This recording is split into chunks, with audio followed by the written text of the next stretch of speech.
Shalom, kembali bersama saya kita akan mempelajari kebenaran firman Tuhan yang terambil dari Matius 25 ayat 1 sampai 13. Matius 25 ayat 1 sampai 13. Saya beri judul pemberitaan firman Tuhan kali ini yaitu keselamatan tidak bisa dibeli atau dipinjam. Keselamatan tidak bisa dibeli atau dipinjam. Matius 25 ayat 1 sampai 13 saya akan bacakan. Gadis-gadis yang bijaksana dan gadis-gadis yang bodoh. Pada waktu itu hal kerajaan surga seumpama 10 gadis yang mengambil pelitanya dan pergi menyongsong mempelai laki-laki. 5 diantaranya bodoh dan 5 bijaksana. Gadis-gadis yang bodoh itu membawa pelitanya tetapi tidak membawa minyak. Sedangkan gadis-gadis yang bijaksana itu membawa pelitanya dan juga minyak dalam buli-buli mereka. Tetapi karena mempelai itu lama tidak datang juga, mengantuklah mereka semua lalu tertidur. Waktu tengah malam terdengarlah suatu suara orang berseru, "Mempelai datang, songsonglah dia." Gadis-gadis itu pun bangun semuanya lalu membereskan pelita mereka. Gadis-gadis yang bodoh berkata kepada gadis-gadis yang bijaksana, "Berikanlah kami sedikit dari minyakmu itu, sebab pelita kami hampir padam." Tetapi jawab gadis-gadis yang bijaksana itu, "Tidak, nanti tidak cukup untuk kami dan untuk kamu. Lebih baik kamu pergi kepada penjual minyak dan beli di situ." Akan tetapi waktu mereka sedang pergi untuk membelinya, datanglah mempelai itu dan mereka yang telah siap sedia masuk bersama-sama dengan dia ke rumah perjamuan kawin. Lalu pintu ditutup. Kemudian datang juga gadis-gadis yang lain itu dan berkata, "Tuan, Tuan, bukakanlah kami pintu." Tetapi ia menjawab, "Aku berkata kepadamu, sesungguhnya aku tidak mengenal kamu. Karena itu berjaga-jagalah, sebab kamu tidak tahu akan hari maupun akan saatnya." Kali ini kita akan belajar dari perumpamaan Tuhan Yesus yang diberikan ketika Yesus ada di Yerusalem. Beberapa hari sebelum dia disalib, dia memberikan sebuah perumpamaan, yaitu 5 gadis yang bijaksana dan 5 gadis yang bodoh. Dari perumpamaan ini kita belajar bahwa kehidupan rohani seseorang itu tidak bisa dibeli atau dipinjam, ya, tidak bisa instan. Banyak sekarang ini ketika ada wabah COVID-19, lalu mereka mengait-ngaitkan dengan kedatangan Tuhan Yesus Kristus. Sebenarnya bukan kedatangan Tuhan yang mereka antisipasi, tetapi sesungguhnya bahaya COVID-19 ini akan menimbulkan kelaparan, ya, akan menimbulkan resesi ekonomi, ya. Ada ketakutan dan kekhawatiran di dalam kehidupan banyak orang, sehingga apa? Orang mengaitkan ini dengan kedatangan Tuhan Yesus Kristus, lalu kemudian mereka mendekatkan diri kepada Tuhan. Mereka berusaha untuk supaya nanti ketika ada penghakiman, ya, ketika ada Tuhan Yesus datang kedua kali, mereka bisa diangkat, ya. Tetapi sesungguhnya hari ini kita mau belajar bahwa kehidupan rohani seseorang itu tidak bisa dibeli atau dipinjam, atau dengan kata lain, kehidupan rohani itu tidak bisa instan. Bapak Ibu, di sini ada perumpamaan 5 gadis yang bijaksana dan 5 gadis yang bodoh ini. Tuhan Yesus mengetengahkan suatu tradisi di Palestina, di mana biasanya mempelai laki-laki akan datang ke rumah mempelai wanita. Lalu kemudian dia meminta kepada mertuanya untuk meminang mempelai wanita.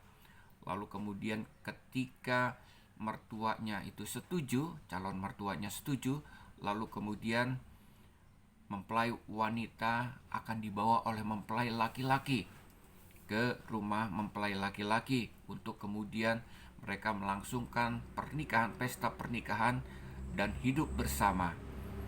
Bapak Ibu, ketika mempelai tersebut pulang ke rumah mempelai laki-laki, maka ada tradisi penyambutan, ya. Ada gadis-gadis yang menyambut, dan di sini diketengahkan ada 10 gadis. 5 gadis yang bijaksana dan 5 gadis yang bodoh. Yang bodoh ini di dalam ayat 3 dikatakan gadis-gadis itu membawa pelitanya tetapi tidak membawa minyak. Mereka membawa pelita tetapi tidak membawa minyak. Lalu kenapa disebut dengan 5 orang gadis bijaksana? Ayat 4 dikatakan, sedangkan gadis-gadis yang bijaksana itu membawa pelitanya dan juga minyak dalam buli-buli mereka. Jadi kenapa mereka disebut bijaksana? Selain membawa pelita, mereka juga membawa minyak. Artinya mereka mengantisipasi kedatangan mempelai laki-laki tersebut kapanpun. Supaya apa?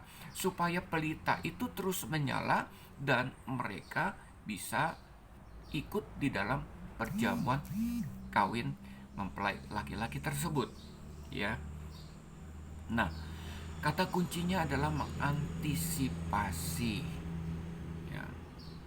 Kita tidak tahu kapan kedatangan Tuhan Yesus Kristus datang untuk menjemput kita.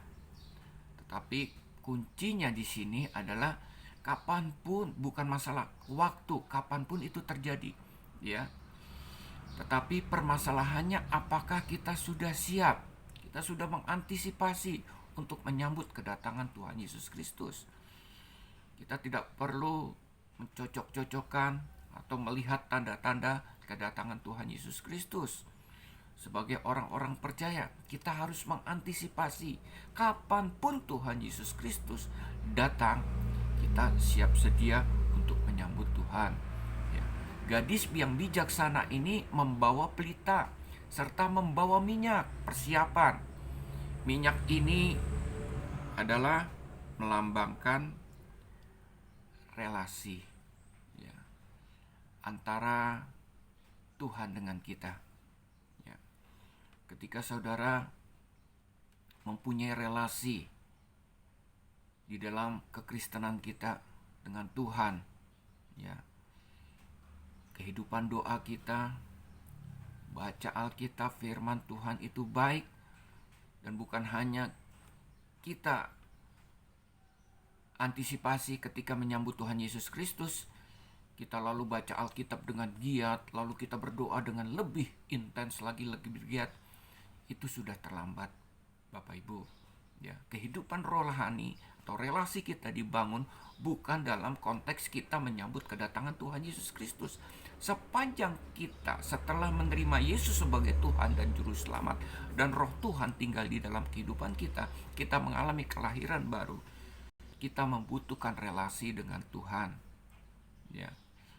Relasi baca Alkitab, berdoa, melayani dan lain sebagainya.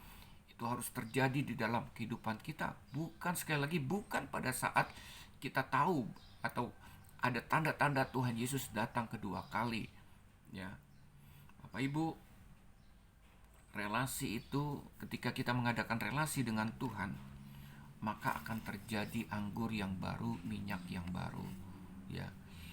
Minyak yang baru ini atau minyak urapan ini yang terjadi dalam kehidupan kita mengurapi kita, memampukan kita dengan kuasa Tuhan yang Tuhan berikan di dalam kita untuk melakukan pekerjaan-pekerjaan ilahi, pekerjaan-pekerjaan atau pelayanan-pelayanan yang Tuhan kehendaki di dalam kehidupan kita.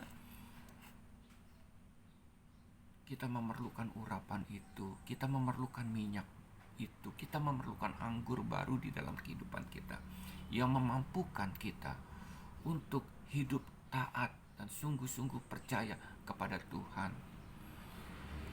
Relasi ini tidak hanya menyangkut masalah doa, baca Alkitab, layani, tapi lebih daripada itu, kita berinteraksi dengan Tuhan. Kita berpekara dengan Tuhan. Ketika menghadapi bencana ini, di dalam kehidupan kita saat ini, Bapak Ibu, kita perlu berinteraksi dengan Tuhan. Menyerahkan hidup kita sungguh-sungguh percaya kepada Tuhan dan percaya kepada Tuhan. Tuhan akan bertindak.